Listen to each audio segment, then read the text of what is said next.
The Cabinet of the Nevis Island Administration (NIA) has temporarily closed the office provided for the Leader of the Opposition in the Nevis Island Assembly, as the two elected opposition members of Parliament are disputing which of them should have use of that office.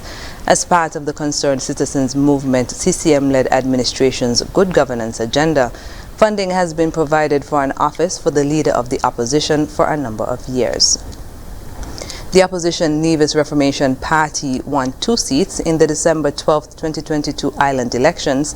The party's leader, Honorable Dr. Janice Daniel Hodge, and Honorable Cleone Stapleton Simmons. However, an internal dispute resulted in neither being nominated as Leader of the Opposition.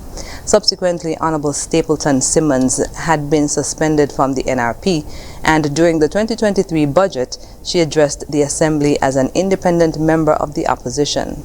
Speaking at his monthly press conference on March 28th, Premier Honorable Mark Brantley explained that with both opposition MPs now seeking control of the office provided for the Leader of the Opposition, the Cabinet had no choice but to close the office until such time as the MPs could reach a consensus on its use.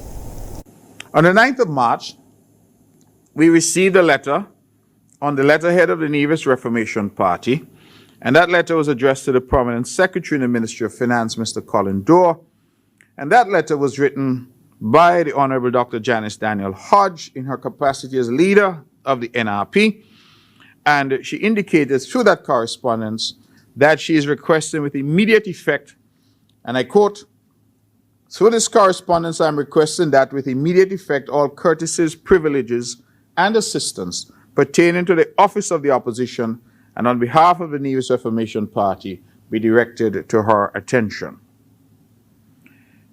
The difficulty, ladies and gentlemen and members of the public, that we found ourselves in is that we now had 2 members of the opposition. One from the NRP, the other who had been suspended from the NRP and who was now an independent member. Both were essentially saying that they had the right to that office of the opposition. And so we had a letter from the Leader of the NRP, Dr. Daniel Hodge, indicating that all courtesies of that office should be extended to her. Clearly, the taxpayers have no ability to pay for 2 offices.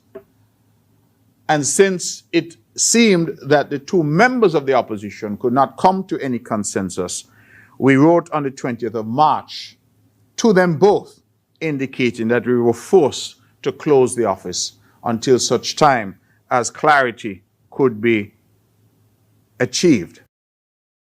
The Premier made it clear that the Cabinet is willing and ready to resume an arrangement when the members of the opposition can indicate how they expect to manage these resources.